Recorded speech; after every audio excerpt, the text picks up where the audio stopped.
que nos llega a través del diario vivir en la calle, en casa. Y este valor que creo que se ha perdido, quizá arrastrando y llevándose de la mano a un montón de otros, es el respeto. El respeto en general, porque ¿qué es respetar? ¿Qué significa respetar? Respetar significa valorar a los demás, ¿no? Darle valor al otro. Esto de decir, bueno, voy a valorar a los demás como una frase simplemente, no.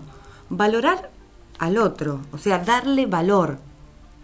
Ese otro que está parado enfrente mío, o ese otro que está del otro lado, o la persona que tengo al lado mío, tiene el mismo valor que yo considero para mi vida si soy tan importante. Tiene los mismos derechos que yo.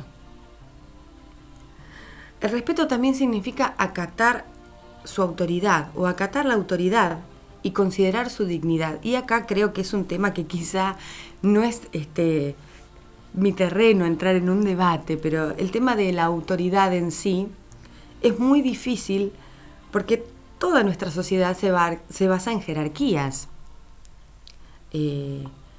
Todos en grupos jerárquicos, ya sea los más simples. La primera sociedad, que es nuestra familia, tiene jerarquías. Está papá, está el abuelo, está el tío, está mamá.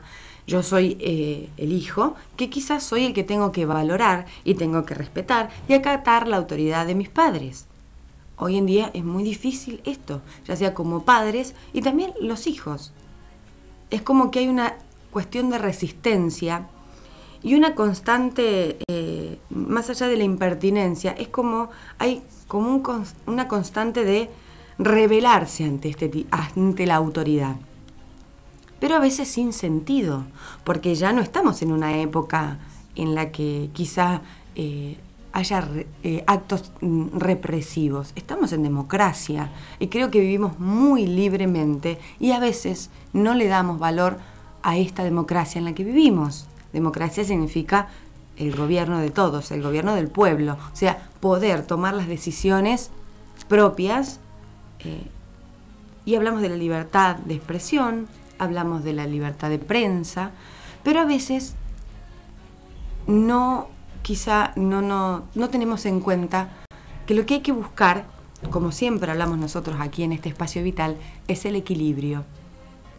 Siempre hay que tratar de buscar el balance entre estas dos fuerzas, entre el positivo y el negativo, entre el blanco y el negro, entre la represión y quizá el llamar el libertinaje o el total desacato, tratar de buscar algo, este punto medio en el que podamos quizá vivir más equilibradamente nuestra vida. Porque si yo salgo de acá después de decirles esto y no acato ningún tipo de autoridad, no me importa si cruzo el semáforo en rojo, no me importa si me para un agente de tránsito porque cometí una falta, no freno, no vuelvo para respetar esa autoridad. Tampoco respeto a mis mayores, a mis padres. Si me rebelo todo el tiempo ante esa autoridad, quizá, bueno, yo ya soy un adulto, pero por lo menos tengo que tener el respeto para escucharlos, porque en toda sociedad, durante toda la historia, siempre los mayores, los adultos, y tendríamos que aprender un poco de Oriente, eran los sabios. Quizá eran las personas que menos hablaban, quizá escuchaban, pero cuando había que pedir un consejo o había que obrar bien en la vida, tomar decisiones importantes para nosotros, siempre se iba hacia el abuelo, hacia el padre, hacia la persona mayor que tenía la sabiduría. ¿Cuánto de eso hoy se ha perdido? ¿Cuánto valoramos a nuestros mayores, a nuestros abuelos, a nuestros propios padres? Venimos de cambios de generación en generación, generaciones que han tenido muchos tabúes, generaciones que han descubierto la libertad, quizá en los 80, y en esa transición de cada generación es como que han quedado baches de cosas no resueltas. Y en esos baches, en esos pequeños eslabones, como si fuera el eslabón perdido, van quedando estos valores que a veces tenemos que tratar de reivindicar, aunque sea desde casa. Como docente me cuesta mucho estar al frente, quizá hoy por hoy, de un aula. A los chicos les cuesta mucho respetar al docente, les cuesta mucho quizá hacer silencio cuando se les pide silencio. Entiendo perfectamente también como madre a aquellos padres que por quizá alguna acción injusta creen que pueden quizá enfrentarse a un docente o a un directivo en cuanto al comportamiento de su hijo, pero les aseguro que sería de fundamental importancia cambiar ciertas cosas de nuestro, no voy a hablar del sistema en general, pero sí de lo educativo, para que los padres estén más presentes, para que los padres sepan cómo es este accionar de sus hijos todos los días, qué piensan, qué sienten, qué dicen.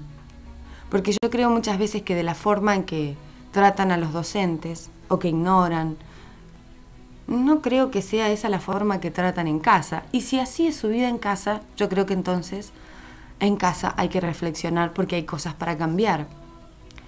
Porque a veces el laissez-faire, o sea, esto de dejar hacer, dejar pasar, no hacerse cargo, que es de lo que siempre hablamos, hay que hacerse cargo, hay que responsabilizarse de las propias acciones. Y si de esas acciones propias dependen muchas de las acciones de los demás, si tengo hijos, debo ser un padre responsable y hacerme cargo de que si hay algo que no funciona, también tengo que pensar en que tengo que cambiarlo. También tengo que pensar en que mi hijo, ya sea un niño, un adolescente o un joven, necesita de mí en todos sus aspectos. Pero por eso, las escuelas o los colegios no son guarderías, no lo olviden. Los chicos van a que los eduquen, a que en esa cabecita, en esa mente, entren un montón de conocimientos que les sirvan para su vida. Los contenidos que a veces los docentes preparan en cualquiera de sus materias, quizá pierden horas en su casa para preparar y no llegan a dar la clase. Esto pasa hoy por hoy. Hablando con muchos colegas, viendo las cosas que suceden todos los días, también pregúntense, padres, ¿qué sucede en casa? ¿Cuánta presencia tenemos? Y antes de enfrentarnos con el docente, de enfrentarnos con otra autoridad que quizá tendría que ser una autoridad que nos ayude, el docente debe ser nuestro aliado, tendríamos que sentarnos a hablar con nuestros hijos,